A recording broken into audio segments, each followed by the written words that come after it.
Imagina que estás en una reunión de amigos y surge una discusión sobre cuál es la mejor película del año. Aunque tienes una opinión firme, notas que la mayoría del grupo prefiere otra película. Al final, decides cambiar tu postura para evitar una confrontación. ¿Te ha pasado alguna vez? Hoy, en Psicología en pocas palabras, vamos a hablar sobre los sesgos. Empecemos por lo básico. ¿Qué es un sesgo? Un sesgo es una inclinación sistemática a pensar, sentir o actuar de cierta manera. Estos sesgos pueden influir en nuestras decisiones y juicios, sin que nos demos cuenta. No todos los sesgos son iguales. Hay varios tipos que influyen en diferentes aspectos de nuestra vida. Algunos de los más comunes son sesgo de confirmación.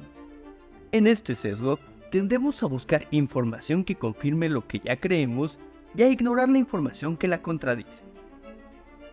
Sesgo de disponibilidad. En este sesgo, le damos más importancia a la información que recordamos fácilmente. Sesgo de anclaje. En este tipo de sesgo, nos dejamos influenciar por el primer dato que encontramos al tomar decisiones. Sesgo de atribución. Atribuimos el comportamiento de los demás a su personalidad, pasando por alto las circunstancias. Sesgo de grupo. En este tipo de sesgo, favorecemos a los miembros de nuestro propio grupo sobre otros. Sesgo de optimismo. En este tipo de sesgo, creemos que las cosas buenas son más probables que nos sucedan a nosotros.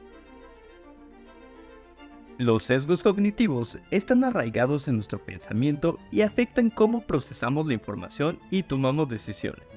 Suelen ocurrir de manera automática e involuntaria. Los sesgos sociales incluyen sesgos basados en género, raza, edad u otra característica y pueden llevar a discriminación y prejuicios. Pregúntate esto. ¿Cómo afectan estos sesgos a nuestra vida y a la sociedad? Estos sesgos pueden influir en nuestras decisiones laborales, relaciones personales y en cómo percibimos a otros. También pueden contribuir a la polarización y los conflictos en la sociedad. La buena noticia es que podemos aprender a reconocer y a mitigar nuestros sesgos. El primer paso es ser consciente de ellos. Conocer los diferentes tipos de sesgos y reflexionar sobre nuestras creencias y comportamientos puede ayudarnos a ser más objetivos. Además, la exposición a diferentes perspectivas y la empatía son herramientas poderosas para contrarrestarlos. Todos tenemos sesgos. Son parte de la experiencia humana. La clave está en reconocerlos y trabajar para minimizar su impacto en nuestras vidas y en la sociedad. Si quieres seguir aprendiendo sobre psicología y cómo funciona nuestra mente, suscríbete a este canal y activa la campana de notificaciones para no perderte ninguno de los próximos videos. Nos vemos en el siguiente.